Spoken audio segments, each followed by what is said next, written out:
साथियों नमस्कार। Technical expert channel पर मैं राजन शाह एडवोकेट आप लोगों का स्वागत करता हूं। साथियों आखिरकार सोशल मीडिया के आगे झुकी सरकार। साथियों कल जैसा कि बहुत सारे सोशल मीडिया पर दिखाया गया कि जो सरकार के द्वारा सहारा निवेशकों को रिफंड के लिए पोर्टल जारी किया गया है, उस पोर्टल पर लगभग 95% क्लेमों को रिजेक्ट कर दिया गया था और विथ प्रूफ के साथ सोशल मीडिया पर चारों तरफ से आवाजें आने लगी। तो जब यह आवाज सरकार के कानों तक पहुंची, बहुत सारे तल्ख टिप्पणी किया गया। मेरे द्वारा खुद वीडियो बनाकर सरकार की इतनी ज्यादा टिप्पणी किया गया और सरकार को बहुत सारे बातों को उजागर किया गया। इन सब बातों को का संज्ञान जब सरकार के समक्ष आया तो सरकार को आखिरकार झुकना पड़ा और जिन सहारा निवेशकों के क्लेमों को रिजेक्ट कर दिया गया था, उन क्लेमों को पुनः पोर्टल पर अंडर ट्रायल दिखाने लगा था।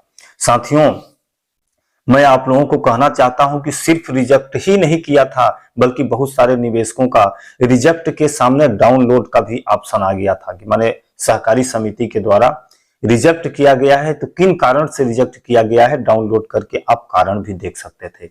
साथियों बहुत सारे निवेशकों ने हमारे को कमेंट किया और अपना कमेंट भेजा भी था कि हमारा क्लेम बिल्कुल सही था, सारा चीज हमने सही डाला था, लेकिन जो रिजेक्ट का कारण दिखाया गया था, फॉर्म रिजेक्शन का जो कारण लिखा गया था, उसमें लिखा गया कि आपके द्वारा जमा की गई राशि का कोई प्रमाण प्रस्तुत नहीं किया गया है, जबकि विदाउट प्रमाण, विदाउट रसीद या जो बॉन्ड है उसके स्कैन के बगैर फॉर्म सबमिट ही नहीं होगा। बहुत सारे लोगों का बोला गया था कि आपने पैन अपलोड नहीं किया है। सिर्फ इन्हीं दो रीजनों के कारण, आपने जमा का प्रमाण नहीं लगाया है, आपने पैन कार्ड की छाया प्रति नहीं लगाई है, इसके बदौलत आपका फॉर्म रिजेक्ट किया जाता है, जबकि यह पूर्णतः निराधार था।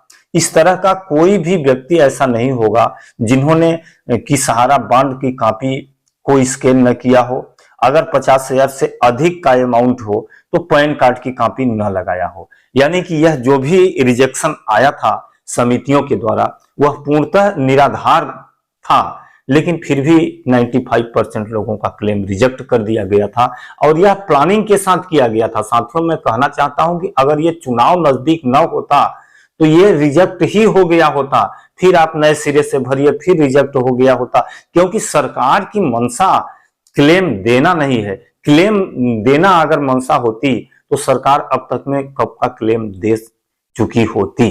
आज 10, 11, 12 सालों से हम लोगों को इंतजार न करना पड़ता, लेकिन सोशल मीडिया का जो ये तरह तरह के वीडियो आया, कई सारे लोगों ने आवाज उठाया, इसका व्यापक असर हुआ और इसके असर के बदौलत जिन लोगों का प्रमाण पत्र भी जारी हो गया था कि इस कारण से आपका रिजेक्ट हो गया था, प्रमाण पत्र को हटा लिया गया, रिजेक्ट जो दिखा रहा था रिजेक्शन को हटा लिया गया और अब वहां पर जो दिखाई दे रहा है साथियों, वो दिखाई दे रहा है कि आपका क्लेम जो है अंडर प्रोसेस में चला गया है।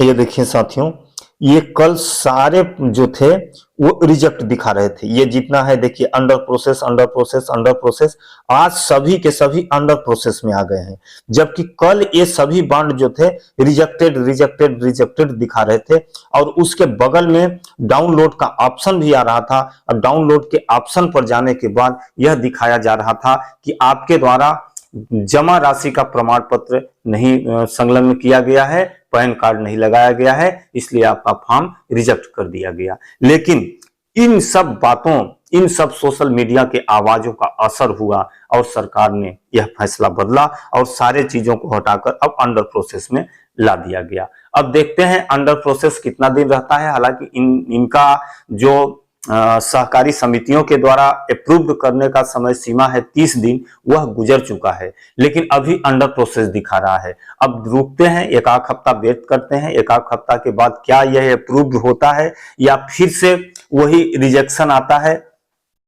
अगर रिजेक्शन आता है तो फिर तरह तरह के आवाजों तरह तरह के सवालों से उलझना पड़ेगा सरकार को, और सरकार को जवाब देना पड़ेगा कि इस तरह का अन्यायपूर्ण कृत्य हम निवेशकों के साथ सरकार के द्वारा क्यों किया जा रहा है। और हम निवेशकों को अब एक सुर में, एक राय में हम लोगों को आवाज उठानी चाहिए कि पोर्टल में हालांकि कुछ संशोधन किया गया है साथियों, इसके इन बातों का इतना असर हुआ है सरकार के ऊपर कि सरकार को पोर्टल पर भी कुछ संशोधन किया गया है, क्योंकि सहारा इंडिया के बहुत सारे बॉन्ड ऐसे हैं जिसमें अकाउंट नंबर का जिक्र नहीं है। तो अकाउंट नंबर का जिक्र न होने के कारण हम लोग कंट्रोल नंबर जो होता था, कंट्रोल नंबर को डाल देते थे, तो उसके हिसाब से फॉर्म सबमिट हो जाता था। अब अकाउंट नंबर जो है उसको डिलीट कर दिया गया है, अब अकाउंट नंबर डालने की आवश्यकता नहीं है।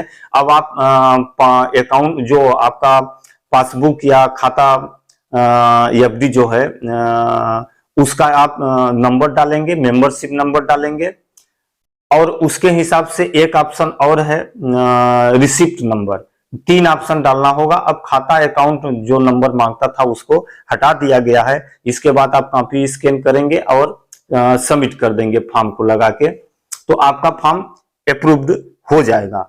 अब हम लोगों को एक राय में आवाज क्या उठानी है? आवाज ये उठानी है कि सरकार हम लोगों से मैच्योरिटी राशि नहीं पूछ रही है।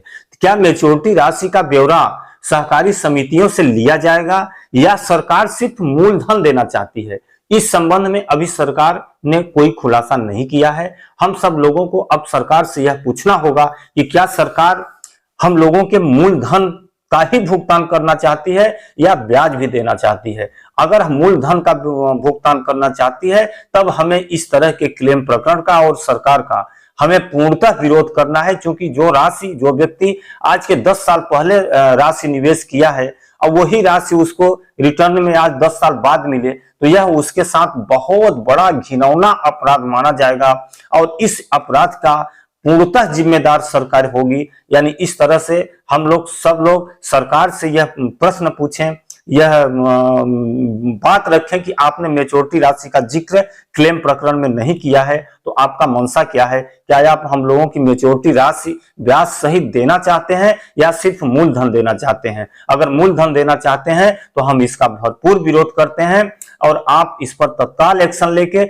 मैच्योरिटी राशि भी दिलवाने का प्रयास करें। साथियों, इसी बातों के साथ बहुत सारे हमारे जो सब्सक्राइबर हैं उनके द्वारा बोला गया था कि आपने गलत वीडियो बताया है, हम लोगों का क्लेम रिजेक्ट नहीं हुआ है बल्कि अंडर प्रोसेस बता रहा है। साथियों, यह लगभग 1-2 दिन रिजेक्टेड दिखा रहा था, लेकिन जब चारों तरफ से सोशल मीडिया पर आवाज आने लगी कि सारे निवेशकों के लगभग 90 से 95% क्लेम को रिजेक्ट कर दिया गया है, अब बिना कारण का रिजेक्ट किया गया है, तब सरकार पुनः उस पर एक्शन ली और सारे रिजेक्ट किए हुए क्लेमों को पुनः से अंडर प्रोसेस किया गया।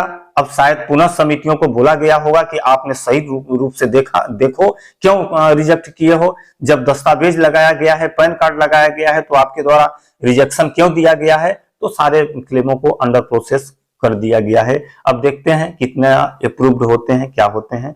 जो भी नया अपडेट होगा मैं अपने चैनल पर जरूर आप लोगों को अपडेट करता रहूंगा। तब तक के लिए मुझे आज्ञा दीजिए। नमस्कार।